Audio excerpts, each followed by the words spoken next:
Hello అండి. ఈ వంకాయ చెట్టు చూసారు, ఇది ఒక విత్తనం కోసమని నేను ఉంచేసాను. ఇది ఫస్ట్ కాయ అనమాట. మన ఛానల్లో మనం ఆల్రెడీ సీడ్స్ మనం సబ్సిడైజ్ చేసి అమ్ముతున్నాం కదా. 149 రూపీస్లో 16 టైప్స్ ఆఫ్ వెరైటీ ఆఫ్ సీడ్స్లో గ్రీన్ లాంగ్ బ్రింజాల్ అన్న విత్తనాన్ని నేను కూడా వేసి మీకు పంపించిన సీడ్ నుంచే నేను గ్రో చేశాను అనమాట.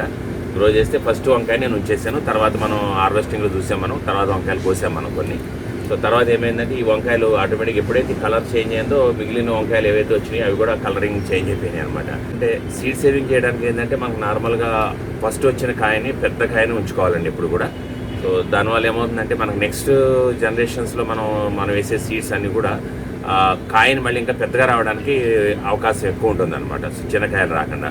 సో అట్లా ఇయర్ బై ఇయర్ మీరు పెద్ద కాయలు సెలెక్ట్ చేసుకుంటూ ఉంటుంటే సీడ్ సేవింగ్ కోసం. సో అది మనకి పీరియడ్ ఆఫ్ టైం మనం చూస్తే ఒక 4-5 ఏళ్ళ తర్వాత చాలా పెద్ద కాయలు, మంచి కాయలు కాస్తాయి అనమాట. సో సీడ్ సేవింగ్లో ఇది ఒక చాలా ఇంపార్టెంట్ పాయింట్ అండి. సో ఈరోజు మనం ఈ వంకాయని సీడ్ సేవింగ్ ఎట్లా చేయాలి మొత్తం అంతా కూడా చూద్దామండి. నమస్తే, నా పేరు గాంధీ ప్రసాద్ అండి. Welcome to my channel Gandhi's garden to kitchen.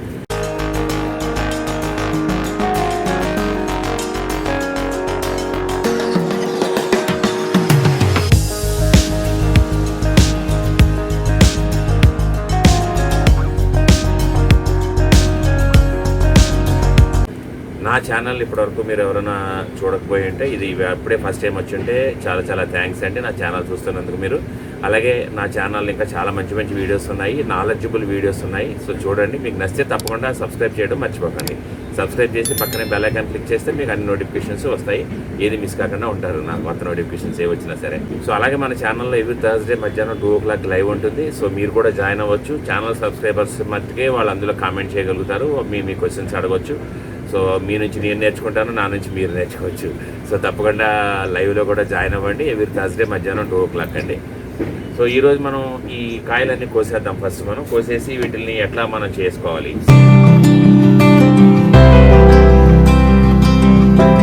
Seed saving ఎందుకు చేయాలంటే బేసిక్గా మనకి మంచి విత్తనాలను సేవ్ చేసుకుంటే, పెద్ద సైజు వచ్చినప్పుడల్లా సేవ్ చేసుకుంటా అంటే ముందే చెప్పాను కదా, రాబోయే జనరేషన్స్లో మనకి ఏమవుతుందంటే కాయ సైజు పెరుగుతా వస్తుంది అనమాట. దీనికి ఒక చిన్న కథ ఉందండి, చెప్తాను నేను, ఇంటూ అంటే మీరు. సో ఇలాగా చూడండి, ఎంత కాయని చూసారు, ఎంత పెద్దగా వచ్చిందో కాయ. బాగుంది కదా చాలా. సో చూడండి, ఆల్మోస్ట్ ఈ ట్రే అంత పొడుగు వచ్చిందండి కాయ. సో ఇలా పెద్ద సైజు కాయలు మనం సేవ్ చేసుకోవాలి, ఏ మొక్క నుంచి అయినా సరే, ఏ కాయ అయినా సరే. సో దట్ ఏమవుతుందంటే రాబోయే జనరేషన్స్లో మనకి కాయ బాగా వస్తుంది అనమాట. నెక్స్ట్ పెట్టినప్పుడు కానీ, మళ్ళీ తర్వాత సంవత్సరం కానీ అట్లా పెరుగుతూ ఉంటుంది. ఒక ఊళ్ళో తండ్రి కొడుకులు ఉంటారండి, వ్యవసాయం చేస్తూ ఉంటారు. వాళ్ళు ఏంటంటే, మీకు ఇందులో కొంతమంది తెలిసి ఉండకపోవచ్చు. సో వాళ్ళు ఏం చేస్తారంటే అండి, యాక్చువల్గా ఆ నాన్న వాళ్ళు పుచ్చకాయలు పండిస్తూ ఉంటారు అనమాట, నాన్న వాళ్ళు. సో నాన్న ఏం చేస్తారంటే ఎవ్రీ ఇయర్ పంట కోసే టైంలో, ఇట్లా మనం పంట కోసుకునే టైంలో వాళ్ళందరినీ పిలిచి, ఊరు వాళ్ళందరినీ పిలిచేసి, సో ఏం చెప్తాడంటే, పెద్ద కాయలు ఏరుకుని మీరు తీసేసుకొని తినేయండి, కాకపోతే రూల్ ఏంటంటే మీరు గింజలు ఇక్కడే ఊసేయాలి, అది రూల్ అండి. సో కాయలు చూసారా ఎంత బాగున్నాయో. సో ఎప్పుడైతే మనకి ఇది రంగు వచ్చిందో మిగిలిన కూడా పండిపోయినాయి, చిన్న కాయలు కూడా. సో ఇప్పుడు మనం కోసేసాం కాబట్టి ఇప్పుడు పూత నెక్స్ట్ మళ్ళీ అగైన్ మంచి పూత వస్తుందండి. సో తర్వాత మనకు మళ్ళీ అగైన్ ఫ్రెష్గా మంచి కాయలు వస్తాయి చాలా బాగా. ఈ చూసారే బటన్ రోజెస్ అన్నీ ఎంత బాగా వచ్చినాయి, ఇక్కడ చాలా బాగా వచ్చినాయి కదా బటన్ రోజెస్ అన్నీ కూడా. సో దీన్ని మనం కట్ చేసేసి విత్తనాలు ఎట్లా తీయాలో చూద్దామండి, చూస్తూ మాట్లాడుకుందాం. కొన్ని చెర్రీ టమాటాలు ఉన్నాయి, అట్లానే కోసేస్తాను.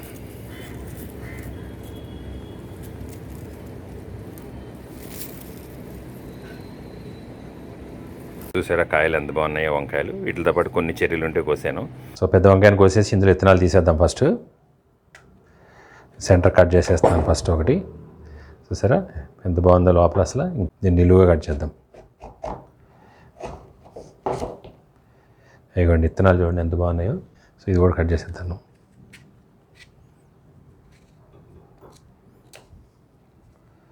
సో విత్తనాలు చూడండి ఇక్కడ వరకే వచ్చినాయి మనకి. ఈ పైదంతా కూడా పల్ప్ మనకి యాస్టీస్గా మనం వాడుకోవచ్చు అనమాట దీన్ని. సో నేను ఇక్కడ వరకు కట్ చేసేసి తీసేస్తాను సపరేట్గా. దీంతో మనం బజ్జీలు వేసుకోవచ్చు, ఏదైనా వేసుకోవచ్చు. కాయ ముదిరినా కూడా బజ్జీలకి చాలా బాగుంటుంది. సో ఇప్పుడు దీనికి ఏం చేయాలంటే మనం ఒక స్పూన్ లాంటిది తీసుకొని దీన్ని స్కూప్ చేసేద్దామండి. అంటే దీన్ని మొత్తం ఈ పల్పని ఏదైతే ఉందో దీన్ని తీసేయాలి మనం విత్తనాలు ఇక్కడ. సో ఇవన్నీ తీసేస్తాను నేను ఇట్లా.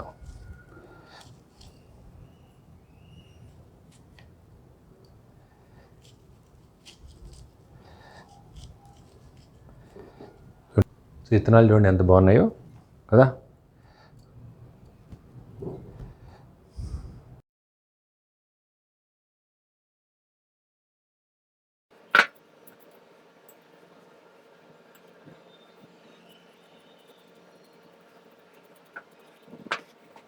సో ఇవన్నీ ఇందులో నేను నీళ్ళు పోసేస్తాను కొంచెం. సో దట్ మనకి ఏమవుతుందంటే విత్తనాలు ఆటోమేటిక్గా డ్రాప్ అయిపోతాయి ఇందులో మనం కడిగేస్తే. ఇట్లా ఏమున్నా కూడా విత్తనాలు కిందకి వెళ్ళిపోతాయి. మన గట్టి విత్తనాలు ఏదైతే ఉంటాయో అవి కిందకి వెళ్ళిపోతాయండి. పైన తేలిపోయిన విత్తనాలు మనం పాడేయచ్చు, అవి పనికిరావు అనమాట. చాలా ఈజీగా ఇట్లా మనం విత్తనాలు చేసుకోవచ్చండి. విత్తనాలను ఎలా సేవ్ చేసుకోవాలి. సో మనం అప్పుడు కథ మాట్లాడుకుంటున్నాం కదా, ఆ కథలో అప్పుడు నెక్స్ట్ ఏంటంటే పెద్ద ఆయన ఏం చేస్తాడంటే ఊరు వాళ్ళందరిని పిలిచి ఆ పుచ్చకాయలు తిని అక్కడే ఉయ్యమంటాడండి. సో అందరూ తినేసి గింజలు ఊసేసి వెళ్ళిపోతారండి. వెళ్ళిపోయిన తర్వాత ఆయనకి ఖర్చు లేకుండా పెద్ద కాయలన్నీ సెపరేట్ అయిపోతాయి అనమాట ఆటోమేటిక్గా. సో ఎందుకంటే అందరూ వచ్చి పెద్ద కాయలు తినేస్తారు కదా ఆటోమేటిక్గా. సో అందులోంచి వచ్చిన గింజలన్నీ ఎవరైతే ఊసేస్తారో అవన్నీ మొత్తం ఆయన గ్యాదర్ చేసుకుని నెక్స్ట్ పంటకి ఆ విత్తనాలను మొత్తం కడిగేసి పెట్టుకుని జాగ్రత్తగా సేవ్ చేసి పెట్టుకుంటాడండి. అలాగా పంటకి అతని దగ్గర కాసే కాయలు సైజు బాగా వచ్చేస్తూ ఉంటాయి అనమాట. సో న్యాచురల్గా ఏమవుతుంది, సైజ్ బాగా వచ్చినప్పుడు మార్కెట్లో రేట్ ఎక్కువ వస్తుంది కదా. సో అలా చాలా రేటు అతనికి బాగా డబ్బు సంపాదిస్తాడనమాట. సో అతని కాలం అయిపోతుంది, అతను వెళ్ళిపోతాడు. నెక్స్ట్ పిల్లలు వస్తారు, పిల్లల జనరేషన్ వస్తుంది. పిల్లలు అనుకుంటారు మా నాన్న ఊరికి అనవసరంగా డబ్బులు వేస్ట్ చేశాడు ఇన్నాళ్ళు అని చెప్పి వాళ్ళు ఏం చేస్తారంటే పెద్ద కాయలన్నీ ముందు మార్కెట్కి తోలేసి అమ్మేసుకుంటారు. వాళ్ళు అమ్మేసుకున్న తర్వాత మిగిలిన కాయలని ఇంక చేయదు చిన్న కాయలు ఉంటాయి. అప్పుడు ఆ ఊరోళ్ళని పిలిచి ఇంతకుముందులాగా మీరు కూడా ఈ సంవత్సరం కూడా వచ్చి మీరు కాయలు తినేసి మీ గింజలు వేసేసి వెళ్ళండి అంటారు, మామూలుగా ఏం తెలియనట్టు. వాళ్ళు ఏం చేస్తారంటే వచ్చేసిన తర్వాత వచ్చి ఆ కాయలు ఉన్న కాయలు తినేసి వెళ్తారనమాట. సో పెద్ద కాయలన్నీ వెళ్ళిపోయినాయి కదా, చిన్న కాయలు మిగులుతాయి అప్పుడు. సో చిన్న కాయలు చిన్న గింజలు వస్తాయి. చిన్న గింజలు వచ్చినప్పుడు అలాగా సంవత్సరం అయ్యేటప్పటికి 2-3 సంవత్సరాలు అయ్యేటప్పటికి అసలు ఇంకా పెద్ద కాయ అన్నదే వాళ్ళ దగ్గర రాదనమాట. పెద్ద కాయ విత్తనం సేవ్ చేస్తే బాగుంటుంది. సో ఆటోమేటిక్గా వాళ్ళకి మార్కెట్లో ఇంకా చిన్న సైజ్ అయిపోయేటప్పటికి వాళ్ళకి డిమాండ్ లేక లాసులు పాలవుతారు, ఇవన్నీ ప్రాబ్లమ్స్ వస్తాయి. సో విత్తనం యొక్క వాల్యూ అంత వాల్యూ అండి. సో చూసారా కావాల్సిన మంచి గింజలని కిందకి వెళ్ళిపోయినాయి. సో ఇంకొక హాఫ్ ఉంది, ఇది కూడా తీసేస్తాను ఇట్లానే సేమ్. చూసారా ఇలా ఇడిపోతుంది ఆటోమేటిక్గా. మనకి ఒక్కొక్క కాయను ఒక్కొక్కలాగా మనం సీడ్స్ సేవ్ చేసుకుంటాము. సో వంకాయని ఈ విధంగా చేసుకుంటే బాగుంటుంది. చూసారా ఇప్పుడు మనకి పనికిరాని విత్తనాలన్నీ లేత విత్తనాలన్నీ పైకి వచ్చేసినాయండి, బరువు విత్తనాలన్నీ కింద ఉన్నాయన్నమాట. ఇప్పుడు ఏం చేయాలంటే మనం ఈ పైదంతా మనం ఉంచేద్దామండి, వేరే ఒక బౌల్లోకి ఉంచేస్తాను నేను. మొత్తం ఈ పనికిరానిదంతా కూడా మనకు బయటకు వచ్చేస్తుంది ఆటోమేటిక్గా. చూసారా మంచి విత్తనాలు ఇక్కడ ఉండిపోయినాయి మనకి లోపల. ఇవన్నీ కూడా ఇంకా పనికిరాని విత్తనాలు అనమాట. సో దీన్ని పక్క పెట్టేద్దాం. సో దీన్ని మళ్ళీ ఇంకొక బౌల్లో మళ్ళీ కడిగేద్దాం ఒకసారి. అయ్యండి చూడండి ఎంత బాగున్నాయి కదా విత్తనాలు. సో ఒకసారి మళ్ళీ ఇవన్నీ కడిగేద్దామండి ఒకసారి. సో ఈ పైన ఉన్న వాటర్ అంతా ఉంచేసుకుంటే పైన అన్నీ వెళ్ళిపోతాయి మనకి, తేలికి అన్నీ వెళ్ళిపోతాయండి. చూసారా మన విత్తనాలు రెడీ అయిపోయినాయి కదా. దీన్ని మనం ఏం చేయాలంటే ఒక క్లాత్ కానీ ఏదైనా మనకి టిష్యూ పేపర్ కానీ ఉంటే దాని మీద ఆరబొట్టేద్దామండి. సో దీన్ని ఏం చేయాలంటే మనం షేడ్లోనే డ్రై చేసుకోవాలి, ఎండలో పెట్టకూడదు డైరెక్ట్గా. సో ఇవన్నీ కొంచెం స్ప్రెడ్ చేసేద్దాం, దగ్గరగా ఉన్నాయని కొంచెం ఇట్లా స్ప్రెడ్ చేసేస్తే వాటర్ అన్నది మనకి లాగేసుకుంటుంది తొందరగా. తర్వాత వీటిని వేరే ఒక క్లాత్లో వేసి మళ్ళీ నేను డ్రై చేసేస్తాను. సో ఇంకా ఈ 4 మిగిలిపోయినాయండి. వీటి నుంచి విత్తనాలు తీయట్లేదు, ఎందుకంటే ఇప్పుడు మనకి పెద్దకాయ విత్తనాలు తీసాం కాబట్టి మళ్ళీ అవి నాకు కూడా స్టోరేజ్ ప్రాబ్లం, ఇబ్బంది. ఎందుకంటే మళ్ళీ ఈ విత్తనాలు కలిసిపోతాయి కాబట్టి నేను ఇవి చేయట్లేదు. వీటిని ఏదైనా ఇంట్లో పచ్చడి చేసేస్తాం అంతే.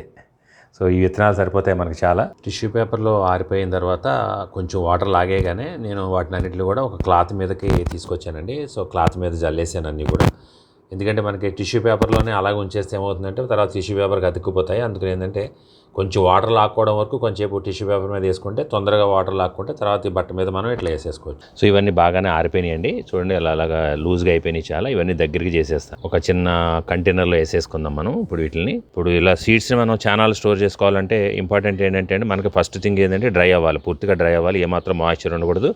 సెకండ్ థింగ్ సీల్ కంటైనర్లోనే మనం స్టోర్ చేసుకోవాలి. దాన్ని మనం ఏదైనా ఎక్కడైనా లైటింగ్ తగిన ప్లేస్లో మనం పెట్టుకోవాలి. చాలా సంవత్సరాలు మనం ఒకవేళ స్టోర్ చేసుకోవాలనుకుంటే దీన్ని మనం ఫ్రిడ్జ్లో పెట్టుకోవచ్చు, డీప్ ఫ్రిడ్జ్లో పెట్టకూడదు, నార్మల్ ఫ్రిడ్జ్లో మనం దీన్ని పెట్టుకోవచ్చు అనమాట. సో ప్రతి విత్తనం మనకి చాలా వాల్యుబుల్ అనమాట. విత్తనాలు మనం ఒకటి కూడా వేస్ట్ చేయకూడదు యాక్చువల్గా. సో మనకు ఉపయోగపడతాయి, మన పక్కన వాళ్ళకి ఉపయోగపడతాయి, మనకు తెలిసిన వాళ్ళకి ఉపయోగపడతాయి, కావాల్సిన వాళ్ళు చాలామంది ఉంటారు సీడ్లు కావాల్సిన వాళ్ళు. సో దీన్ని మనం దీంట్లోకి ఎత్తేస్తానండి. నేను ఒక చిన్న కంటైనర్ తీసుకున్నాను నేను. ఈ మనకు మీకు ఎక్కడైనా ప్లాస్టిక్ షాప్స్లో దొరుకుతాయి ఈజీగా. ఇటువంటి చిన్న కంటైనర్లు పెట్టుకుంటే మన మిద్దె తోట చేసుకునే వాళ్ళందరూ కూడా చాలా బాగుంటాయి అనమాట. కంటైనర్లో ఇన్ని సీడ్స్ వచ్చినాయండి. మనకి ఇవి నెక్స్ట్ ఇయర్కి పనిచేస్తాయి, ఆ పై సంవత్సరానికి పనిచేస్తాయి. అట్లా 4 years వరకు కూడా మనం వాడుకోవచ్చు మనం ఫ్రిడ్జ్లో పెట్టుకుంటే. కాకపోతే జెర్మినేషన్ రేట్ అనేది కొంచెం తగ్గుతుంది, స్లో అవుతుంది కొంచెం. జెర్మినేషన్ కూడా ఇప్పుడు ఫ్రెష్గా ఉన్నాయేమో 2 రోజులు 3 రోజులు వస్తే సపోజ్ బోల్డ్ అయ్యే కొద్ది మనకు జెర్మినేషన్ టైం ఎక్కువ పడుతుంది అనమాట. సో దీన్ని మనం క్యాప్ పెట్టేసి సీల్ చేసేస్తాను. సో ఇది కంప్లీట్ సీల్ అయిపోద్దండి క్యాప్. సో దీని మీద ఏంటంటే మనం ఏదైనా డేట్ వేసేసుకుంటే అయిపోతుంది. సో ఇవాళ డేట్ వేసేస్తాను నేను. సో డేట్ వేసేసానండి 27/10 ఇది. చూసారు కదండి, ఇప్పటివరకు మనం వంకాయ నుంచి సీడ్స్ ఎలా సేవ్ చేసుకోవాలో చాలా ఈజీగా సేవ్ చేసుకోవచ్చు. ఇట్లా ప్రతి వాళ్ళు సేవ్ చేసుకోవాలి. మనకి ఉన్న చెట్లలోంచి ఫస్ట్ కాయ ఏదైతే పెద్దకాయ వస్తుందో దాని నుంచి మనం సేవ్ చేసుకుంటే మనకు ఉపయోగం, పక్క వాళ్ళకి ఉపయోగం. సో వేరే 10 మంది కూడా మనం షేర్ చేస్తూ ఉండొచ్చు ఈ మంచి మంచి సీడ్స్ని. సో దట్ మన ముందు తరాల వారు అందరూ కూడా మనకి మంచి మంచి ఆరోగ్యకరమైన ఆహారం తినగలుగుతారు. సో వెళ్ళే కొలది ఏమవుతుందని చెప్పాను కదా ముందే, సైజ్ పెరుగుతూ ఉంటుంది. మంచి మంచి సీడ్స్ మనం అలాగా సేకరించుకుని పంచుకుంటూ ఉంటుంటే. సో పంచుకోవడం అనేది చాలా ఆనందాన్ని ఇచ్చే విషయం కదా. సో మనం 10 మందికి ఇస్తే మనకి ఇంకా ఆనందం వస్తుంది కదండి. సో ఈ వీడియో నచ్చిందా మీకు? నచ్చితే తప్పకుండా లైక్ చేయండి, షేర్ చేయండి. అలాగే నా ఛానల్ మీరు ఇప్పటివరకు సబ్స్క్రైబ్ చేయకపోతే దయచేసి సబ్స్క్రైబ్ చేయండి, ప్లీజ్ సబ్స్క్రైబ్ చేయండి.